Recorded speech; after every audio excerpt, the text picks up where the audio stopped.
큰 영화로신 주 이곳에 오셔서 이 모인 자들로 주 백성 삼으사 그 중에 항상 계시고 그 중에 항상 계시고 큰 영광 나타내소서. 이 백성 기도와 또 예물 드림이 향내와 같으니 곧 받으옵소서. 주 예수 그 신복음을 주 예수 그 신복음을 만 백성 듣게 하소서.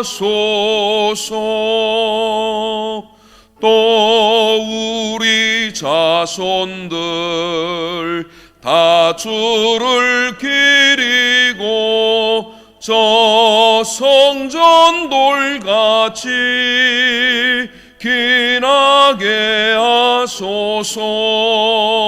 주 구원하신 능력을 주 구원하신 능력을 늘 끝날까지 주소서.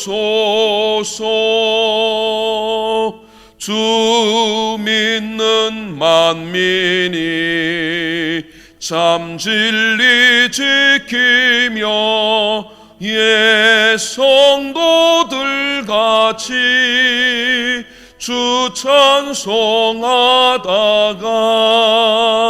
저 천국 보좌 앞에서 저 천국 보좌 앞에서 늘 찬송하게 하소서.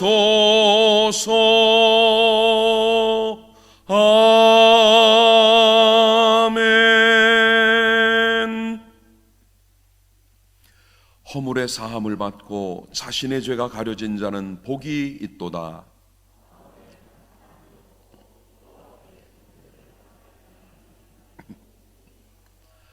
내가 입을 열지 아니할 때 종일 신음함으로 내 뼈가 쇠하였도다.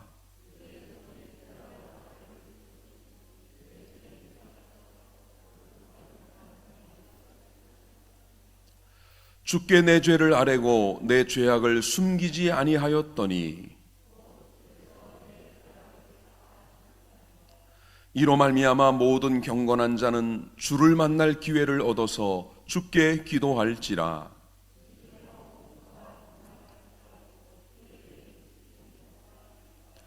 주는 나의 은인처이오니 환난에서 나를 보호하시고 너희 의인들아 여호와를 기뻐하며 즐거워할지어다.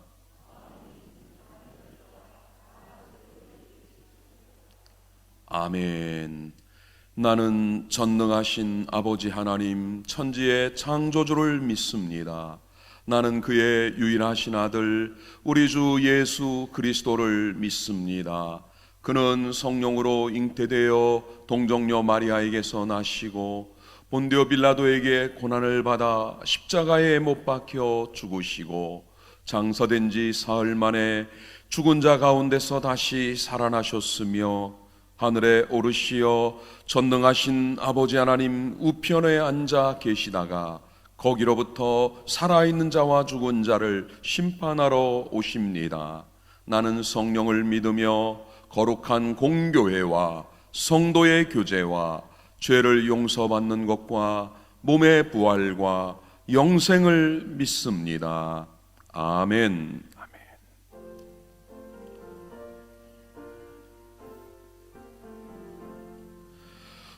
너 성결케 위해 늘 기도하며 너 주 안에 있어 늘 성경 보고 온 형제들 함께 늘 사귀면서 일하기 전마다 너 기도하라. 너 성결케 위해 내 머리 숙여 저 은밀히 보이신 내 주께 빌라. 주 사귀어 살면 주 닮으리니 널 보는 이마다 주 생각하리. 너 성결케 위해 주 따라가고 일 다급하여도 당황치 말고 참 즐거울 때나 또 슬플 때나 너 주님만 믿고 늘 따라가라. 너 성결케 위해 늘 기도하며 내 소원을 주께 다 맡기어라. 너 성령을 받아 주 섬겨 살면 저 천국에 가서 더 잘 섬기리.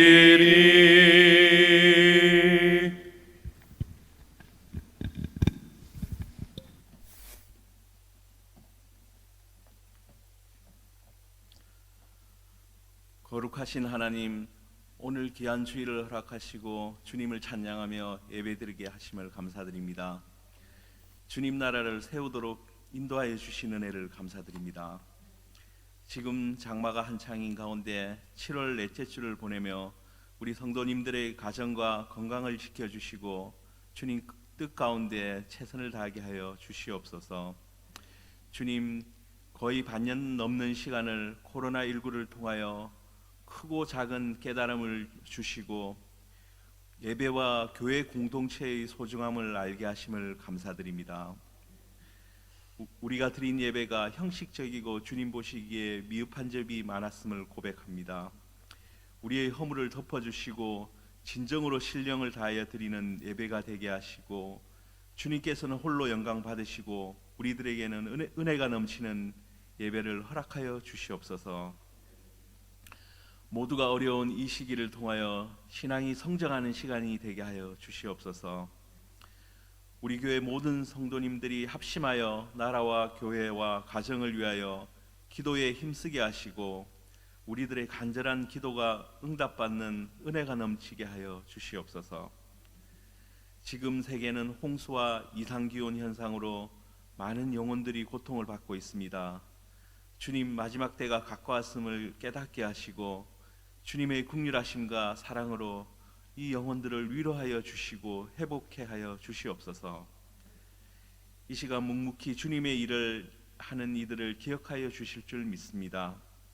이 시간 담임 목사님의 귀한 은혜의 말씀을 듣고 주님 뜻대로 살아가는 우리들이 되도록 인도하여 주시옵소서. 말씀을 전하실 목사님께 성령의 큰 능력으로 함께 하시고 말씀 듣고 힘을 얻는 시간 되게 하여 주시옵소서. 항상 우리를 사랑하시고 지켜주시는 우리 주 예수 그리스도의 이름으로 기도드렸사옵나이다. 아멘.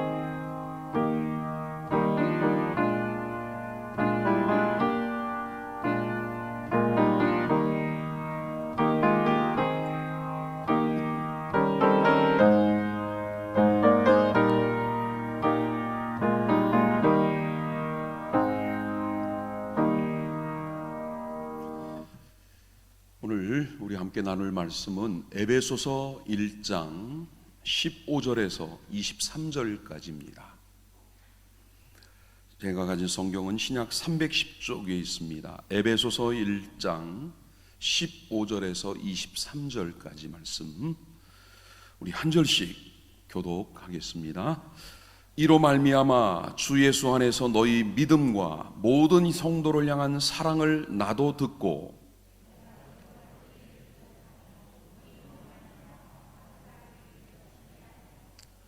우리 주 예수 그리스도의 하나님 영광의 아버지께서 지혜와 계시의 영을 너희에게 주사 하나님을 알게 하시고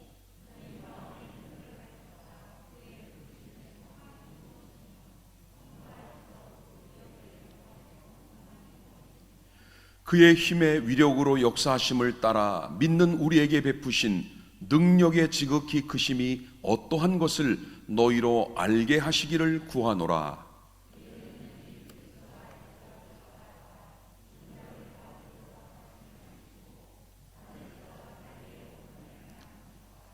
모든 통치와 권세와 능력과 주권과 이 세상뿐 아니라 오는 세상에 일컫는 모든 이름 위에 뛰어나게 하시고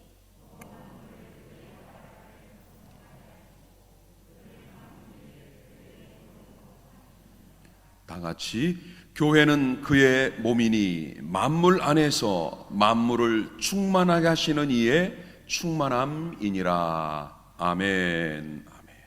할렐루야. 한 주간도 평안하시고 승리하셨습니까? 오늘 에베소서 세 번째 말씀, 감사와 기도라는 제목으로 오늘 말씀을 함께 나눌 겁니다. 지난 주일에 바울은 하늘의 신령한 복 5가지를 우리에게 소개했지요. 기억나십니까? 하나님께서 창세 전에 우리를 선택하셨다라는 거예요. 또 그리스도의 피를 통해 우리의 죄를 속량해 주셨다라는 것과 우리가 하늘의 비밀을 알게 되었지요. 지혜와 총명을 통해. 그리고 하나님의 기업을 받은 자녀가 되었고 이 모든 것을 성령께서 인을 쳐주셨다라는 말씀을 지난주에 우리가 함께 나누었습니다. 이런 5가지 신령한 복을 우리에게 하나님이 주신 이유가 있다고 했지요. 바로 우리는 하나님을 찬송하며 사는 성도가 되기 위해서입니다. 여러분 한 주간도 그 하늘의 복을 누리며 사셨습니까? 아멘. 그런데 현실에서는 그게 참 쉽지가 않지요. 이론으로는 알겠어요. 머리로는 이해가 돼요. 그런데 그것을 막상 삶에서 적용하려고 하면 힘이 들어요. 왜 그런가 하면 세상은 그렇게 호락호락하지 않습니다. 우리가 생각하는 것 그 이상으로 강하고 온갖 악이 이 땅을 덮고 있기 때문입니다. 에베소 교회 성도들도 마찬가지였습니다. 그들이 예수의 복음을 듣고 구원받은 하나님의 사람들이지만 그들이 살고 있는 그 에베소라는 도시 환경은 어땠습니까? 온갖 죄악, 특히 음행의 죄가 가득한, 우상이 가득한 도시였습니다.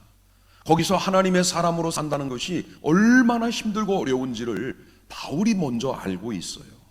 그래서 오늘 본문을 보면 바울은 그 에베소 교회 성도들을 생각하면서 기도할 때 먼저 그는 감사화를 하나님 앞에 드리고 있지요. 무엇 때문에 감사하는 걸까요? 우리 오늘 본문 말씀 15절과 16절을 우리 같이 읽어보겠습니다. 다 같이 읽습니다. 이로 말미암아 주 예수 안에서 너희 믿음과 모든 성도를 향한 사랑을 나도 듣고 내가 기도할 때 기억하며 너희로 말미암아 감사하기를 그치지 아니하고. 아멘. 바울이 에베소 교회를 생각하며 기도하는데 그 기도 중에 감사가 그치지 않는다는 거예요. 감사하는 이유가 뭘까요? 에베소 교회 성도들에게 2가지가 있었기 때문입니다. 하나는 믿음이에요. 또 하나는 사랑입니다. 이 믿음은 예수 안에서 예수님을 향한 거고요. 사랑은 모든 성도를 향한 것이었습니다. 여러분, 믿음과 사랑은 뗄 수 없는 관계, 아주 밀접한 관계예요. 가만히 보면은 믿음, 오직 믿음만을 강조하는 사람들을 가만히 보면 간혹 믿음은 말하는데 사랑의 실천이 결핍된 경우들을 볼 수가 있어요. 반대로 사랑의 실천, 행함을 강조하는 분 중에는 믿음에 근거한 것이 아니고 그냥 인간적인 마음, 불쌍히 여기는 마음 때문에 하는 분들도 있습니다. 이 2가지가 함께 하기가 쉽지가 않은 거지요. 여러분, 믿음이라는 것은 예수 안에서 예수 그리스도를 향한 거예요. 사랑은 그 믿음이 밖으로 표출되는 것이 바로 사랑의 실천입니다. 그래서 이 두 가지를 같이 가지고 있어야 온전한 신앙, 온전한 사람이 되는 거예요. 마치 야고보 사도가 믿음과 행함을 같은 반열에 놓고 말하는 것과 똑같은 이치지요. 우리 야고보서 2장 14절을 한번 읽어보겠습니다. 거기 보면 이렇게 말씀을 합니다. 다 같이 내 형제들아 만일 사람이 믿음이 있노라 하고 행함이 없으면 무슨 유익이 있으리요 그 믿음이 능히 자기를 구원하겠느냐. 아멘. 자, 여기서도 바울은 야고보는 믿음과 행함을 함께 같이 두고 있다는 것을 볼 수 있습니다. 여러분, 성도가 어떤 사람입니까? 자기의 믿음, 그 믿은 대로 살고 그 믿은 대로 행동할 때 그 사람이 곧 하나님의 사람이 되는 겁니다. 그런데 바울 당시에 많은 사람들, 또 물론 지금도 동일해요. 어떤 사람들을 보면은 믿음은 강조하는데 행함이 없고요. 행함은 열심히 하는데 믿음, 신앙은 변질된 경우들도 볼 수가 있습니다. 여러분, 오늘 우리 사회를 보십시오. 믿음이 없어서 사람들이 예수를 안 믿습니까? 대한민국의 교회가 부족해서, 내가 갈 만한 교회가 주변에 없어서 예수 못 믿는 사람이 있을까요? 아니면 들을 설교가 없어서 예수를 못 믿는 사람이 있을까요? 그것은 아닙니다. 오늘 이 시대는 교회가 너무 많아요. 설교의 홍수 시대라고 합니다. 그런데 왜 사람들이 믿지 않을까? 왜 이 나라, 이 땅이 복음화되지 않을까? 그 이유는 믿음을 가졌다고 하는 사람들에게서 보여지는 그 삶의 모습이 전혀 감동, 선한 영향력을 주지 못하기 때문이에요. 행함이 없기 때문이지요. 반대로 사랑의 실천, 행함은 강조하는데 믿음과 신앙이 따라주지 않는 그런 경우도 많습니다. 이런 사람들은 말 그대로 기독교 휴머니스트예요. 내가 기독교인으로서 그냥 사랑하는 것 뿐이에요. 그냥 불쌍히 여기고 도와주고 싶고 베풀고 싶은 것 뿐이지 그 바탕에 믿음이 동반되어 있지 않습니다. 그러니까 믿음과는 상관없이 무조건 약자만 보면 다 편이 되려고 해요. 무조건 소수자만 보면 그게 다 옳다고 생각을 해요. 믿음에 근거해서 보면 잘못은 잘못이라고 판단하고 말할 수 있어야 되는데 그걸 못하는 거죠.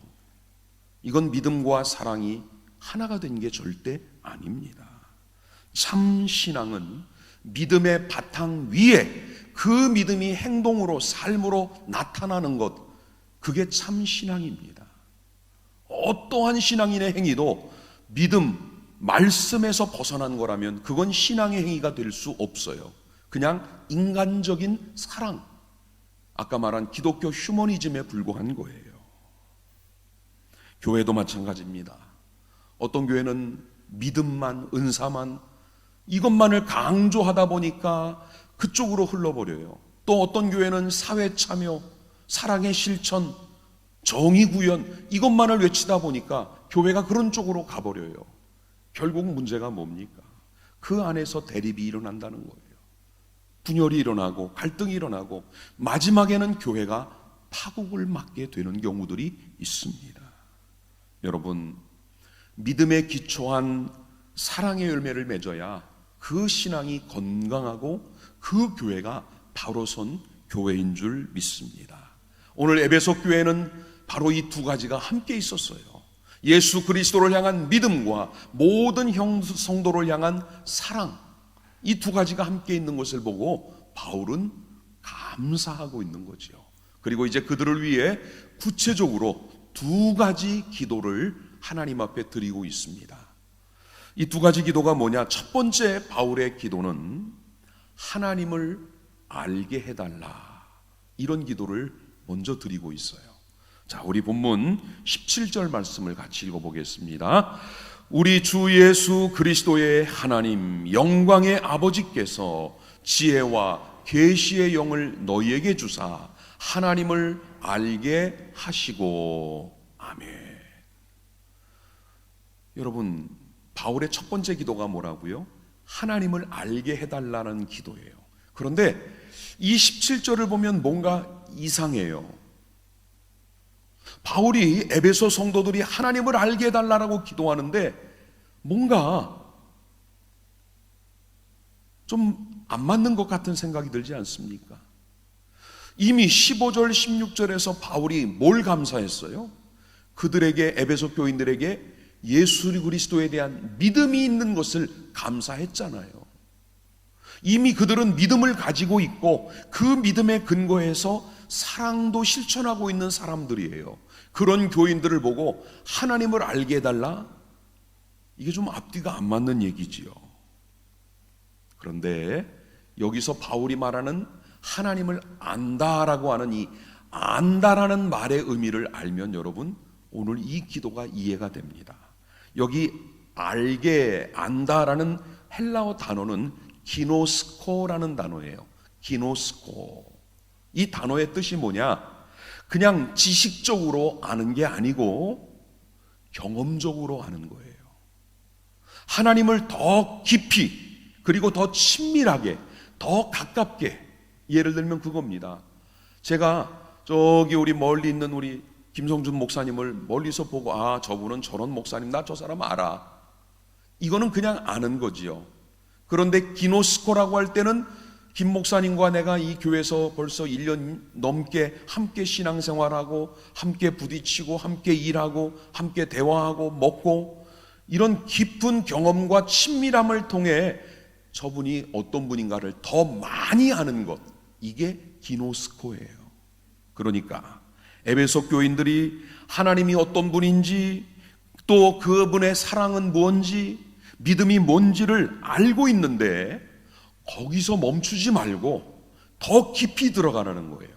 하나님을 더 깊이, 더 많이, 더 친밀하게 속에 있는 모든 것을 알 때까지 더 많이 알게 되는 것, 이거를 위해서 기도한 거예요.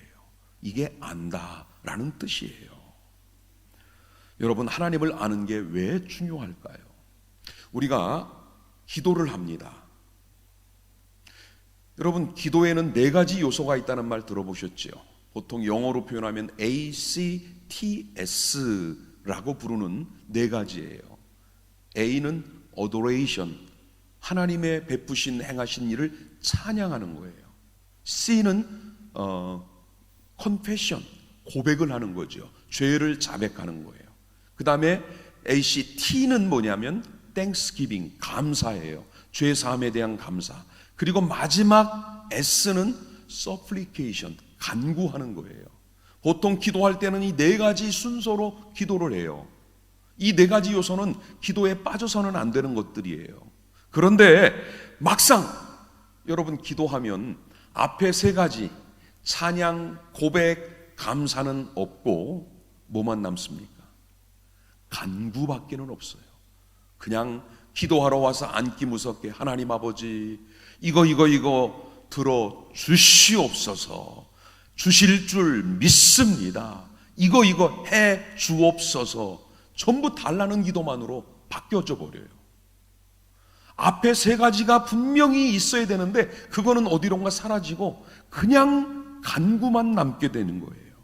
왜 그렇게 될까요? 기도하는 자기 자신이 지금 처한 문제가 워낙 급하고 심각하다 보니까 다른 거 구할 여유가 없어요. 그냥 하나님 앞에 달라는 간구, 간청밖에는 할 수 없는 겁니다. 여러분, 우리가 신앙생활을 하다가 현실의 문제에 얽매게 되보면 결국 그 문제에 붙들린, 표현이 죄송하지만 문제의 노예가 되는 겁니다. 그 문제에 내가 갇혀서 꼼짝을 못하는 거예요. 그러다 보니 마음의 여유도 없지요. 하나님이 어떤 분인지를 묵상하고 한 주 동안 그 하나님이 내게 베푸신 은혜가 뭔지를 생각할 그런 여유가 생기지 않아요. 그냥 무조건 앉으면 달라는 기도부터 나오게 되는 겁니다. 오늘 바울은 그렇게 기도합니다. 지혜와 계시의 영을 성도들에게 주셔서 하나님을 알게 해달라. 여러분, 하나님을 알지 못한 채 기도하면 어떻게 되는지 아십니까? 어린 아이들이 엄마에게 아빠에게 떼를 쓰는 것과 똑같아요. 저거 무조건 사줘. 마트 가면 그런 거 자주 보잖아요. 아이들이 장난감 앞에서 막 들어놓고 뒹굽니다. 엄마가 저만큼 가면 한번 쳐다보고는 이걸 더 울어야 되나 안 울어야 되나 나름대로 생각을 하고 더 크게 울지요. 그러면 엄마가 창피하니까 와가지고 알았어 사줄 테니까 일어나. 그게 한 번 성공하면 그 다음부터는 점점점 강도가 세집니다. 무조건 때만 쓰면 주는 거예요. 하나님을 모르고 기도하면 어떻게 됩니까? 하나님은 내가 기도하면 주셔야 되는 분이에요. 내가 기도한 것을 그대로 주셔야 돼요. 하나님은 내 기도에 응답하는 분 그 이상도 이하도 아니에요. 마치 여러분이 어디를 가다 보면은 커피를 마시고 싶으면 어떡합니까? 커피 머신에 동전을 넣고 누르면 원하는 커피가 나와요. 요즘은 이 자동 판매기 밴딩 머신이라는 게 얼마나 종류가 다양한지 꽃을 파는 데도 있고요. 생필품들도 여기서 다 살 수 있어요. 하나님은 자동 판매기가 아닙니다. 하나님을 모르니까 무조건 달라고 그분은 주셔야 되는 분으로 그렇게 생각을 하는 거예요.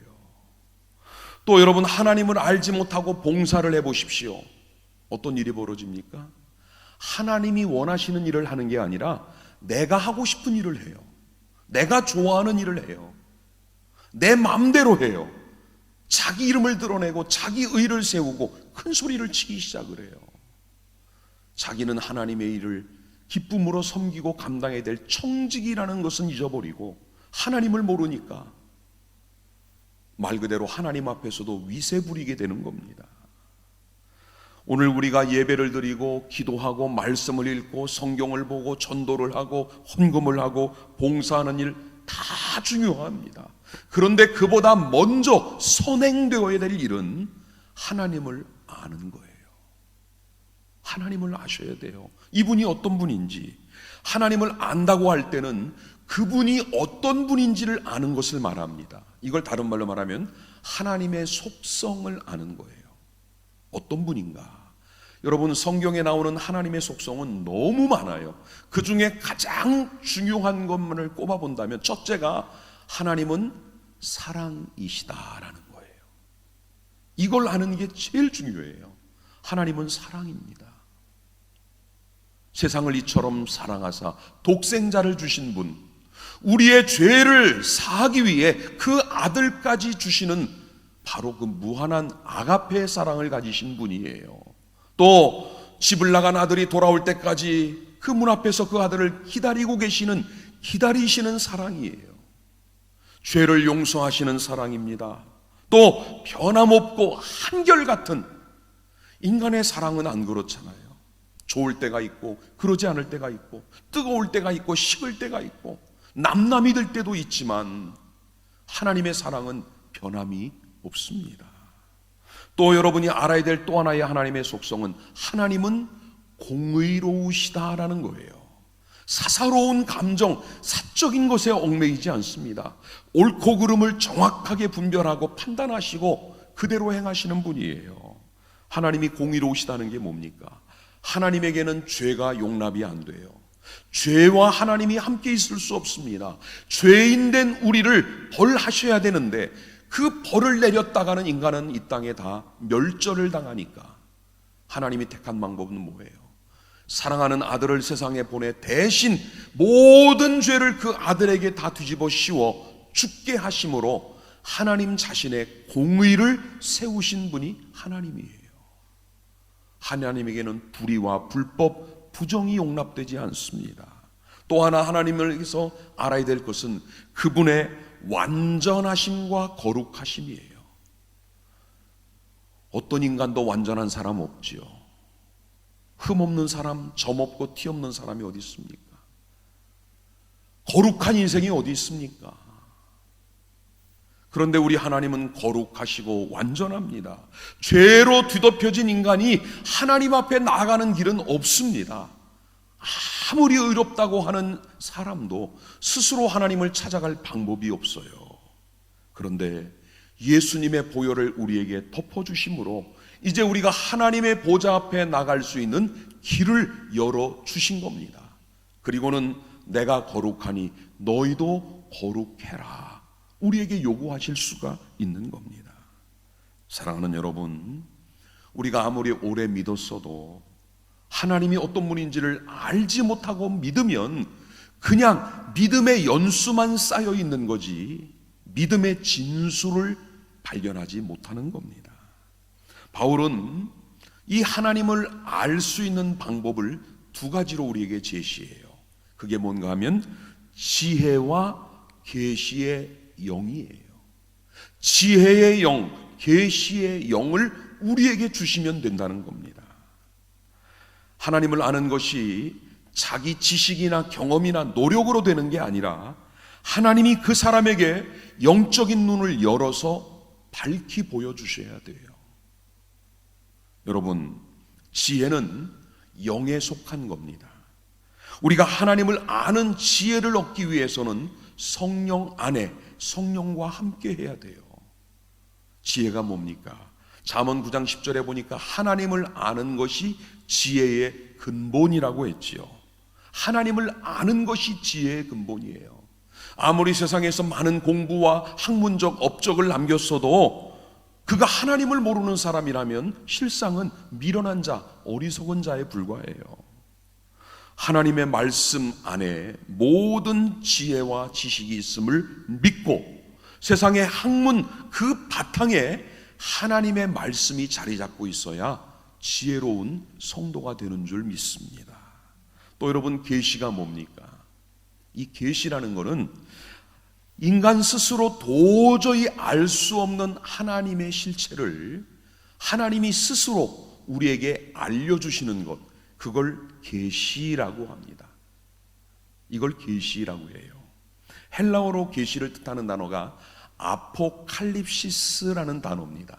아포칼립시스, 이 단어의 뜻이 뭔가 하면 감춰있고 덮여있던 것을 열어서 보여주는 거예요. 요즘 여러분이 많이 듣는 말 중에 언박싱이라는 게 있지요. 상자를 개봉해서 그 안에 있는 게 뭔지를 오픈하는 거, 언박싱이라고 그러잖아요. 이게 계시예요. 우리가 그 속에 뭐가 들었는지는 도저히 알 수 없어요. 그런데 우리는 그 상자를 열 자격이 없는 사람이에요. 그렇죠? 남의 이름으로 온 택배 소포를 우리가 열면 그건 법적으로 위법이 되는 겁니다. 그런데 주인이 궁금해? 그럼 한번 봐 하고 상자를 열어 우리에게 보여주면 그게 계시라는 거예요. 하나님이 우리에게 이 계시의 영을 주셔야만 우리가 알 수 있습니다. 그런데 하나님의 계시는 크게 보면 두 가지로 구분돼요. 하나는 일반 계시, 두 번째는 특별 계시예요. 일반 계시는 말 그대로 모든 시대, 모든 사람, 모든 장소에서 동일하게 주시는 계시예요. 모든 분이 똑같은 현상을 똑같이 보는 겁니다. 하나님께서는 자연 만물이나 또는 역사나 또는 그 사람의 양심을 통해 하나님을 알게 하는 게 일반 계시예요. 그러면 특별 계시는 뭡니까? 일반 계시로 전혀 깨닫지 못하는 사람에게 하나님이 말 그대로 특별하게 보여주시는 계시가 특별 계시입니다. 예를 들면 남들에게는 없는데 나에게는 어젯밤에 특별한 꿈이 있었어요. 환상이 보았습니다. 또 어떤 때는 직접 음성이 들리기도 해요. 또 하나님이 택한 사람이 와서 내게 말씀을 해주기도 해요. 이건 다 특별 계시예요. 여러분, 특별 계시의 하이라이트가 뭔지 아십니까? 최고 예수 그리스도예요. 하나님이 우리에게 하나님을 알도록 보내주신 최고의 계시는 예수 그리스도고요. 하나님의 계시를 마무리, 완성한 끝은 뭡니까? 성경입니다. 그래서 성경은 모든 계시를 집대성한 마침표가 성경이에요. 정리를 해보면요, 지혜는 성령의 도우심을 받아서 내가 스스로 깨닫는 마음은 지혜예요. 계시는 내가 깨달을 수 있도록 하나님이 내게 가르침을 주시는 것, 그건 계시입니다. 오늘도 여러분은 지혜의 영과 성령, 계시의 영을 통해서 하나님이 어떤 분인지를 알고 바른 믿음 위에 세워진 우리의 신앙이 될 수 있기를 주님의 이름으로 축복합니다. 자, 두 번째, 바울이 오늘 에베소 교회를 위해, 성도들을 위해 기도한 두 번째는 마음의 눈이 밝아지게 해달라라는 기도를 하고 있습니다. 마음의 눈이 밝아지는 거예요. 자, 우리 본문 18절과 19절 두 절을 같이 읽어보겠습니다. 시작.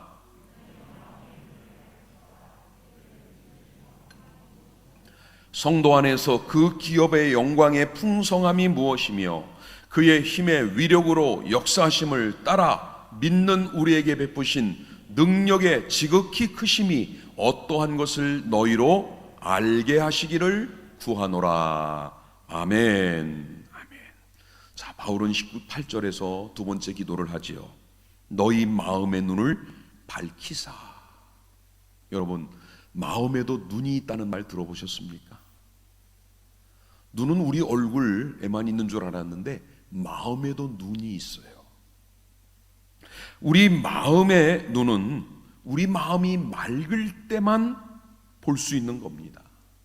마태복음 6장에 보면 그런 말씀이 나와요. 22절과 23절을 우리 같이 읽어보겠습니다. 눈은 몸의 등불이니 그러므로 내 눈이 성하면 온몸이 밝을 것이요 눈이 나쁘면 온몸이 어두울 것이니 그러므로 내게 있는 빛이 어두우면 그 어둠이 얼마나 더하겠느냐. 눈은 몸의 등불이라고 그랬죠. 등불, 볼 수 있게 하는 거예요. 그런데 우리 마음의 눈은 그 마음에서부터 마음으로 보는 것을 말하는데, 우리 마음의 눈이 밝기 위해서는 우리 마음에 다른 잡동사니로 채워져서는 안 돼요. 우리 마음은 성령께서 자리 잡고 계실 때만 그 눈이 밝아지는 겁니다. 우리 마음의 눈이 보지 못하도록 눈을 가리는 가장 큰 장애물이 하나 있는데 그게 뭔가 하면 재물이에요. 물질입니다. 물질을 사랑하는 사람의 마음은 어두워지기 마련입니다. 눈이 어두워지는 이유가 뭐예요? 물질에 쏠리기 때문입니다. 돈 되는 일이라면, 돈만 벌 수 있다면, 또 그 돈을 붙잡고 있는 그 손을 놓지 못하니까 결국 마음의 눈이 어두워진 그 상태로 계속 가는 거지요. 반대로 여러분, 우리의 재물을, 물질을 하늘나라로 보내서 쌓아 보십시오. 또 세상으로 흘려보내 선하고 귀한 일에 써 보십시오. 놀랍게도 마음의 눈이 밝아져요. 하나님의 더 큰 은혜를 볼 수 있고 경험하게 되는 겁니다. 자, 그렇다면 궁금합니다. 바울은 왜 에베소 교회 성도들이 하나님을 알게 해달라라는 말은 이해가 되겠는데 왜 마음의 눈을 밝아지게 해달라고 기도했을까요?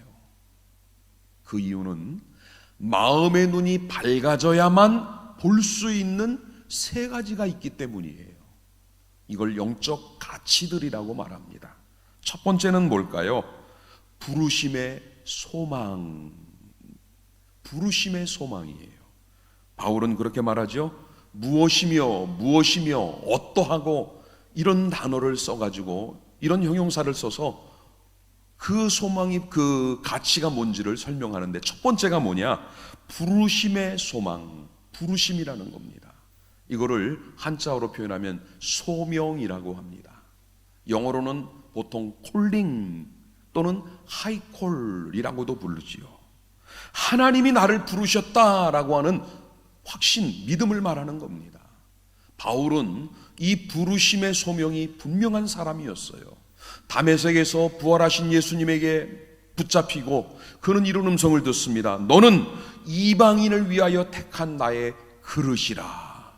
이 소명을 듣고 바울은 자신의 전생애를 주를 위해 바칩니다. 우리가 아는 것처럼 3번에 걸쳐 전도 여행을 하고 마지막 로마 감옥에서 숨을 거두면서까지 그는 복음만을 위해 살았습니다. 그의 평생의 삶의 가장 귀한 것은 예수 그리스도와 십자가, 그 둘 외에는 없었어요. 여러분, 하나님이 부르신 부르심, 이 소명, 콜링에 대해서 여러분은 어떻게 생각하십니까? 우리는 이 부분을 많이 오해를 해요. 하나님이 나를 부르셨다, 그러면 전부 다 신학교 가야 돼요. 선교사 돼야 돼요. 목회자 되는 거로만 생각을 합니다.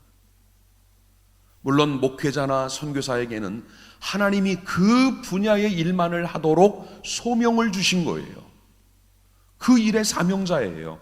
그런데 이 하나님의 부르심에는 이 자리에 있는 여러분 한 분 예외 없이 모두가 하나님의 콜링을 받으신 분들이에요. 왜? 세상이라는 그곳에 있던 우리를 불러내셨기 때문에 오늘 여러분이 교회가 됐잖아요. 성도가 된 겁니다. 여러분에게도 하나님의 콜링은 있습니다. 다만 다 목회자가 되고 선교사가 되는 게 아니고, 여러분이 있는 일터에서 어떤 분은 선생님으로, 어떤 분은 사업가로, 어떤 분은 의료인으로, 어떤 분은 주부로 자기의 맡은 자리에서 그 전문 분야의 일을 통해 선교적 삶을 살면 그게 바로 하나님의 부르심에 응답하는 거예요.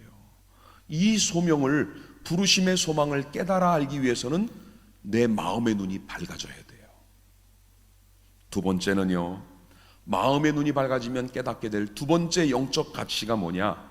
성도 안에서 기업의 영광의 풍성함이 무엇인지를 아는 거예요. 좀 말이 어렵지요. 성도 안에서 기업의 영광의 풍성함, 다른 말로 말하면 성도 안에 있는, 그리스도인 안에 있는, 더 직접적으로 말해 봅시다. 내 안에 있는 하나님의 기업의 풍성함, 그런 말이에요. 하나님께서 오늘 우리들 속에 두신 하나님의 기업은 지난주에 설명을 드렸습니다. 그것이 얼마나 풍성한지, 하나님 그분이 부여하신 분이 지금 내 안에 함께 계시는 것, 그걸 깨닫게 알게 되는 게 마음의 눈이 밝아질 때예요. 에베소 교회 성도들은 이미 하나님으로부터 하늘의 영원한 기업을 선물로 받았어요. 오늘 우리들도 마찬가지입니다. 구원받을 때 하나님이 우리를 자녀로 불러주시고 우리 안에 성령을 두심으로 우리를 하나님의 자녀 후사로 세우시고 영원한 나라의 기업을 마지막 때에도 함께 받을 자로 우리를 세워주신 겁니다. 그래서 이 기업의 영광이 뭐냐? 오늘 성도들에게 주신 하나님의 모든 모든 축복들이 기업이에요. 이것은 하나님이 우리에게 주신 선물이고 은혜고 축복이고, 우리 자신에게서는, 자신으로 볼 때는 영원한 소망이 되는 것들입니다.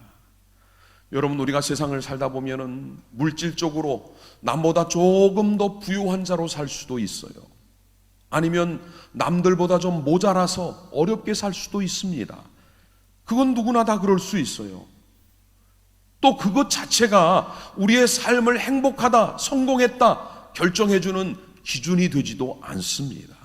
중요한 것은 하나님께서 나를 하나님의 기업의 풍성한 자라는 그 약속을 붙들고 살면 여러분의 영과 육, 모든 삶은 이미 풍성한 삶이 된 줄 믿습니다.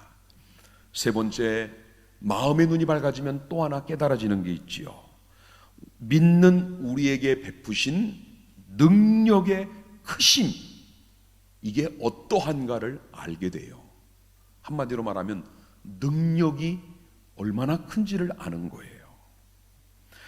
여러분, 하나님이 믿는 자에게 주신 능력이 얼마나 위대한지를요, 19절은 4개의 단어를 사용하고 있어요. 한번 19절 여러분 보세요. 거기 이런 단어가 나오죠. 그의 힘으로, 힘이라는 단어가 나와요. 힘의 위력으로, 위력이라는 단어가 나와요.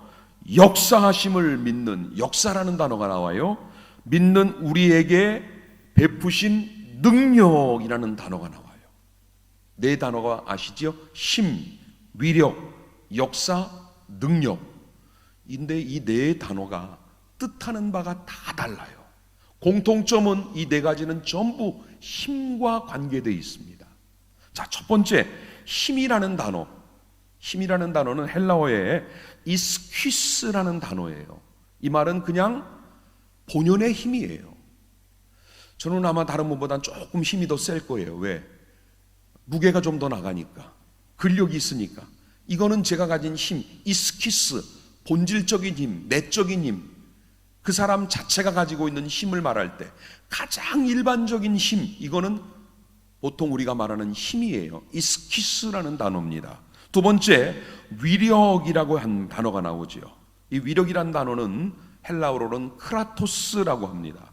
이 말은 정복하는 힘, 어떤 거를 해내는 힘, 이기는 힘, 그걸 누르는 힘, 버티는 힘, 이런 것을 다 포함하는 단어가 위력이에요. 그 다음에 세 번째는 역사라는 단어가 있습니다. 헬라어로는 에네르게이아라는 단어예요. 이거는요, 첫 번째 힘, 우리가 가진 기본적인 힘과는 다른 초자연적인 힘, 영적인 힘, 내게 원래 없는데 갑자기 생겨난 힘 같은 거 있죠. 우리 해외 토픽 같은 데 보면 어떤 엄마가 교통사고가 났는데 아이가 승용차 밑에 깔린 거예요. 장정들이 와서 들어도 안 움직이는데 이 엄마가 갑자기 그거를 확 밀쳐내고 아이를 꺼내요. 이 힘은 바로 에네르게이아, 이걸 역사, 초인적인 힘, 영적인 힘이라고 해요. 마지막 네 번째는 능력이라는 단어가 나오지요. 이 능력이란 단어는 헬라어에 여러분 잘 아는 단어예요. 두나미스. 두나미스에서 나온 단어가 뭡니까? 다이너마이트라는 거죠. 폭발적인 힘을 말하는 거예요. 갑자기 팡 터지는 상상도 못할 힘, 단번에 발휘되는 힘, 이거는 두나미스, 이걸 능력이라고 표현을 해요. 여러분 보십시오. 우리 믿는 성도 안에는 하나님이 이런 네 가지의 힘을 우리에게 주셨습니다. 여러분 안에 이 능력이 있음을 믿으십니까? 오늘 이것을 우리는 감사하고 그리고 누릴 수 있어야 되고 사용할 줄 알아야 됩니다. 우리가 믿음의 사람이지만 수시로 우리에게는 고난이 찾아옵니다. 사람들의 비난, 오해 또는 모략, 온갖 상처로 인해 때로는 마음이 무너질 때도 있고요. 또 어떤 때는 내 몸을 찌르는 것 같고 죽을 것 같은 육체의 고통이 있을 때도 있습니다. 또 어떤 때는 가난과 궁핍으로 삶 자체가 무너지는 것 같은 힘든 순간도 있습니다. 그런데 우리에게는 하나님이 주시는 능력, 힘이 있습니다. 그 힘을 오늘 바울은 20절 이하에서 뭘로 설명하느냐? 예수님을 모델로 삼아 부활의 능력이라고 설명을 하고 있는 겁니다. 예수님은 이 땅에 하나님의 아들로 오셨습니다. 십자가에서 죽으셨을 뿐 아니라 사흘 만에 그 무덤의 권세를 깨고 부활하셨고, 그리고는 하늘에 오르셔서 지금은 하나님의 보좌 오른편에 앉아 계십니다. 그리고 모든 통치, 권세, 능력, 주권 그것들을 통해 세상을 다스리고 계시고, 더 나아가서는 만물 위에 뛰어나시기에 세상 만물을 그 발 아래 복종하게 하시고, 또 그 만물 위에 교회를 주셔서 친히 교회의 머리가 되어 계시는 분이 예수 그리스도입니다. 잘 보세요. 하늘에 계시던 분이 땅으로 와서 죽음을 통해 땅 아래로 들어갔다가 다시 부활하셔서 하늘로 올라가 세상과 땅의 모든 것들을 그분의 능력 아래 두신 분, 이 능력이 바로 예수님의 부활의 능력입니다. 오늘 여러분, 우리에게는 이 능력이 있기 때문에 우리가 세상을 이기고 승리하는 그리스도인으로 살아가게 되는 줄 믿습니다. 하나님의 계획은 이 놀라운 능력이 오늘 주님이 세우신 교회를 통해 발휘가 되는 거예요. 그래서 오늘 바울의 이 감사의 기도 마지막 23절 여러분 한번 읽어봅시다. 뭐라고 기도합니까? 교회는 그의 몸이니 만물 안에서 만물을 충만하게 하시는 이의 충만함이니라. 아멘. 죽음에서 부활하신 그 능력, 모든 세상 권세, 사망 권세를 이기신 그 능력의 주님이 지금도 교회의 머리가 되어 이 교회를 주님의 교회로 붙들고 계시고 다스리고 계시다라는 거예요. 여러분, 주님이 머리라고 그랬습니다. 우리의 몸을 생각해 보십시오. 우리 몸은 어떻게 움직입니까? 몸이 몸의 생각대로 움직이는 법은 없어요. 몸은 항상 머리의 생각의 지시를 받아 몸은 따라 움직이는 겁니다. 머리가 중요하잖아요. 교회도 그래요. 사람이 교회를 움직이는 게 아니고 머리 대신 주님이 교회를 주관하시고 이끄시는 거지, 사람이 머리를 움직이게 하는 것이 아닙니다. 오늘 우리는 이 신앙의 기본을 놓쳐서는 안 돼요. 말씀을 마치겠습니다. 그 뮤지컬 배우 중에 홍지민 씨라는 분이 있습니다. 아십니까? 예. 이분이 한동안 방송에서 그 남편하고 가정을 이렇게 보여주는 예능에 나온 걸 본 적이 있는데, 이분이 뮤지컬 배우로 딱 서면 대단하지 않습니까? 지금은 우리나라 정상급의 뮤지컬 주연 배우예요. 그런데 이분이 책을 썼습니다. 청춘 고민 상담소. 그리고 그 밑에 부제가 청춘이 버려야 할 10가지. 두려움, 타협, 스펙, 조바심, 한계, 상처, 열등감, 외로움, 게으름, 후회, 이걸 버리라는 거예요. 근데 이 책을 보면은 이런 내용이 나옵니다. 이분이 어떻게 뮤지컬 배우로 이렇게 성장하게 됐는지를 이 책에서 설명을 해요. 대학을 졸업하고 극단에 들어갔습니다. 그리고는 뮤지컬 주연 배우, 정말 모든 스포트라이트를 받는 주연 배우를 꿈꾸고 열심히 노력을 했어요. 그런데 이제 대학을 졸업하고 들어온 그녀에게 돌아온 배역은 단역, 기껏해야 조연인데 그것도 조연 1, 2, 3, 4, 5 그 정도 수준이에요. 도저히 자기 능력으로 주연 배우까지 가기가 너무 멀고 가능성이 안 보이는 거예요. 그러던 어느 날 유명한 대중가요 가수가 뮤지컬 자기 극단에 와서 공연을 하는데 그 사람은 오자마자 주연이에요. 그걸 보고 충격을 받았대요. 나는 몇 년을 조연해서 이렇게 하고 있는데 어떻게 저 사람은 오자마자 주연을 할 수 있을까? 저 사람이 가수였기 때문에 가능하구나. 그래서 이 홍지민 씨가 생각을 바꿨답니다. 나도 먼저 가수가 돼야 되겠다. 그래서 가수 데뷔를 했어요. 열심히 노래를 했습니다.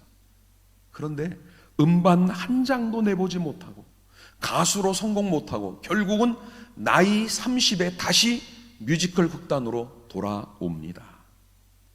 그리고 처음부터 다시 시작을 했대요. 나이 30에 시작을 다시 시작한 거예요. 나는 이제 뮤지컬 배우 1년 차다.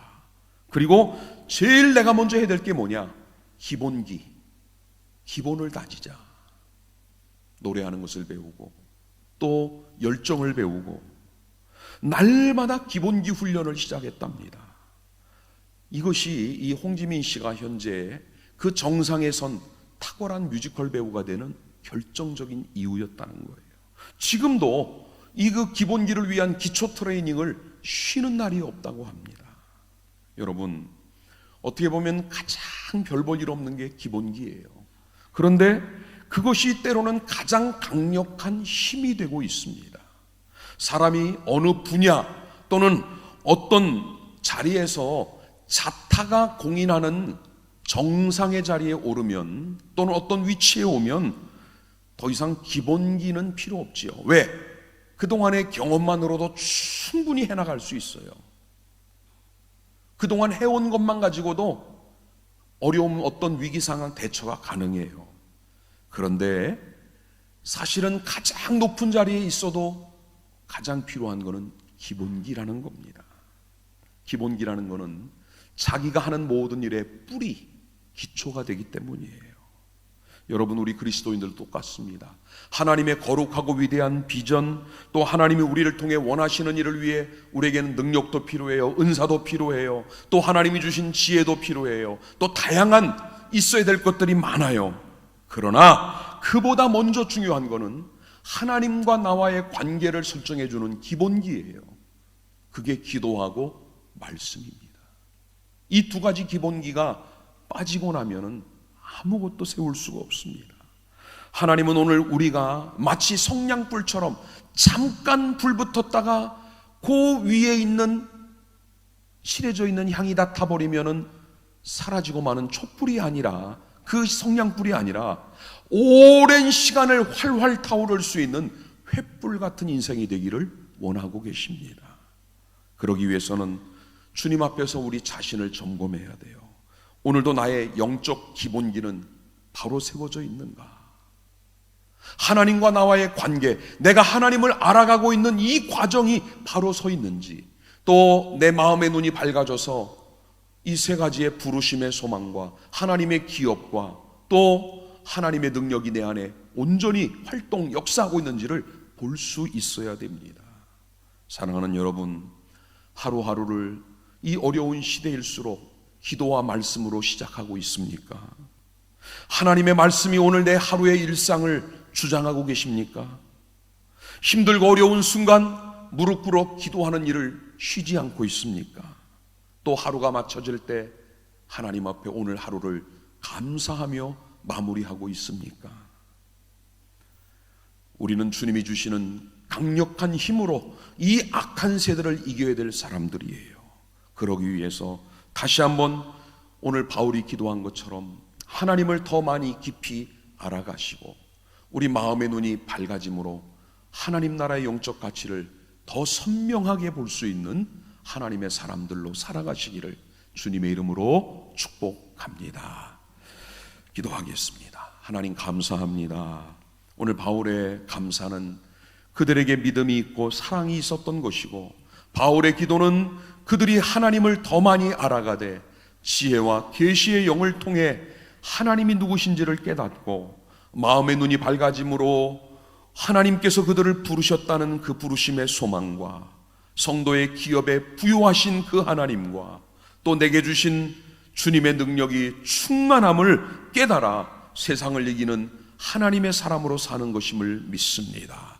오늘 이 말씀을 묵상하며 또 한 주 세상 속에 들어가는 우리 그리스도인들이 이 말씀을 능력 삼아 세상을 이기고 죄를 이기고 모든 것을 이긴 승리자들이 되도록 하나님 우리와 함께해 주시옵소서. 예수님의 이름으로 기도하옵나이다. 아멘.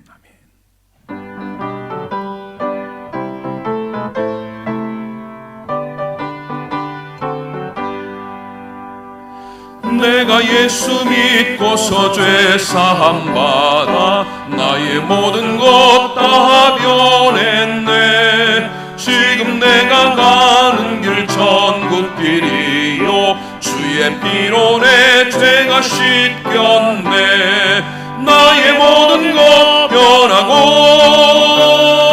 그 피로 구속받았네.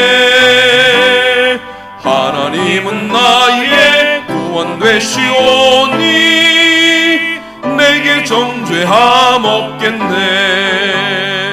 주님 밝은 빛 되사 어둠에 지니 나의 모든 것 다 변했네. 지금 내가 주 앞에 온전케 됨은 주의 공로를 의지함일세. 나의 모든 것 변하고 그 피로 구속받았네. 하나님은 나의 구원 되시오니 내게 정죄함 없겠네. 내게 성령 임하고 그 크신 사랑 나의 맘에 가득 채우며 모든 공포 내게 선물이 지시니 내 눈 항상 주 안에 있겠네. 나의 모든 것 변하고 그 피로 구속받았네. 하나님은 나의 구원 되시오니 내게 정죄함 없겠네. 오늘도 구원의 하나님으로 세상 죄의 정죄함에서 자유를 얻은 하나님의 사람들이 이 복된 주일 주의 전전에 나와 예배자로 섰습니다. 하나님, 우리 예배를 받아 주옵소서. 이 시간 우리에게 주신 말씀의 능력을 따라 살아 승리하게 해주시고, 또 주신 귀한 것 가운데 주님의 것을 구별하여 드리오니 이 예물과 우리를 함께 받아 주옵소서. 주님의 나라가 이 땅에 세워지도록 우리 교회를 사용해 주시고, 우리가 이 거룩한 일에 헌신하는 주님의 도구들, 주님의 그릇들이 되게 하여 주옵소서. 하나님, 이 한 주간도 주의 말씀과 기도와 성령의 능력이 우리의 영육의 삶을 늘 지키시고 인도하시고 도우시기를 기도합니다. 또 우리의 일터, 직장과 사업장마다 하나님이 역사하시는 능력 부욕해 하시고 힘주시고, 또 우리를 일터의 사명자, 선교사로 부르신 그 부르심의 소망을 가진 우리들이 될 수 있도록 하나님, 우리를 사용하여 주시옵소서. 오늘도 복된 예배를 준비하는 우리 성도들, 그 맡은 자리를 주님께서 기억하여 주시고, 또 한 주 동안도 질병과 무더위, 또 하나님 이렇게 반복되는 장마, 폭우 속에서도 우리 성도들을 지켜주시며, 또 코로나 이 전염병의 위기 속에서도 더욱 강건함의 은혜를 주시고, 하나님께서 열어주신 이 교회 성전의 문이 닫히지 않게 하시며, 모이기를 힘쓰고 믿음의 교제, 사랑의 나눔이 더 풍성해지는 우리 교회가 되도록 하나님 역사해 주시옵소서. 하나님, 7월 한 달도 주님 동행하심을 감사합니다. 여전히 우리 삶의 환경은 혼란하고 어지럽고 우리를 두렵게 하는 것들이 많지만, 우리 안에 주어진 부활하신 주님의 능력 위에 세워진 교회와 우리 믿음의 성도들이 담대함으로 세상과 맞서며 승리하는 저희들이 되게 해 주옵소서. 이 나라 국방을 우리 하나님께서 강한 손에 붙드시고, 또 지금도 군복무 중에 있는 우리 믿음의 아들들, 어디 어느 곳에 있든 하나님이 늘 동행하여 주옵소서. 해외 타지에 있는 우리 자녀들과 성도들이 있는 곳에도 임마누엘의 하나님은 늘 저희들을 보호하시고 강건케 하여 주옵소서. 지금은 우리 주 예수 그리스도의 은혜와 아버지 하나님의 크고 놀라우신 사랑과 성령님의 감동, 감화, 인도, 보호, 교통, 충만하신 은혜가 오늘도 바울의 기도 제목과 같이 우리의 마음의 눈이 밝아지고, 우리 하나님을 더 깊이 알아가는 하나님의 사람 되기를 소망하는 우리 모든 성도들 위해, 그리고 상을 당하고 사랑하는 가족을 먼저 하나님 곁에 보내드리고, 주님의 위로와 주님의 소망이 더 필요한 가정들, 그리고 이 땅의 상처와 아픔, 고통으로 힘들어하는 모든 이들 머리머리 위에 지금부터 영원토록 함께하여 주시기를 간절히 축원하옵나이다. 아멘.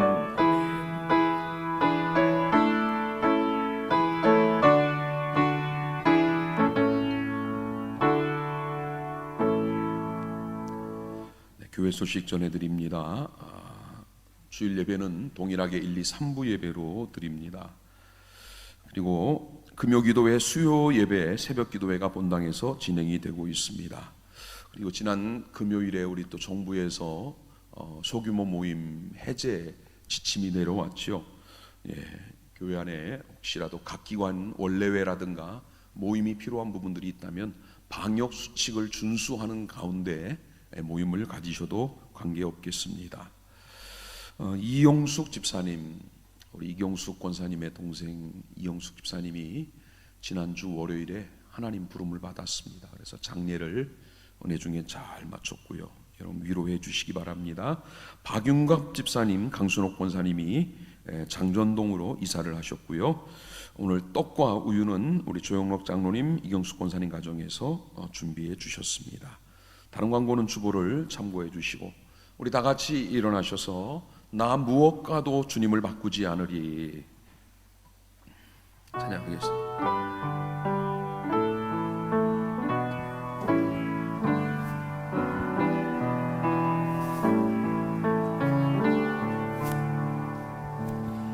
난 무엇과도 주님을 바꾸지 않으리. 다른 어떤 은혜 구하지 않으리. 오직 주님만이 내 삶의 도움이시니 주의 얼굴 보기 원합니다. 주님 사랑해요.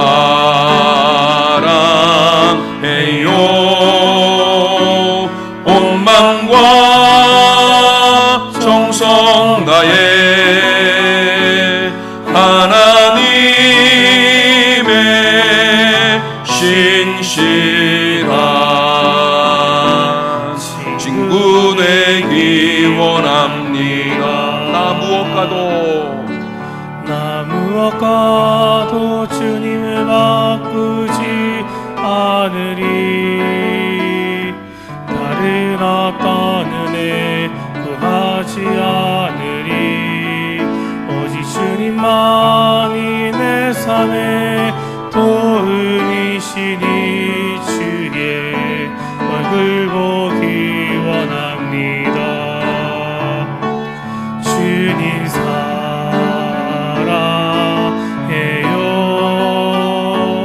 온 마음과 정성 다해 하나님의 신실한 친구 되기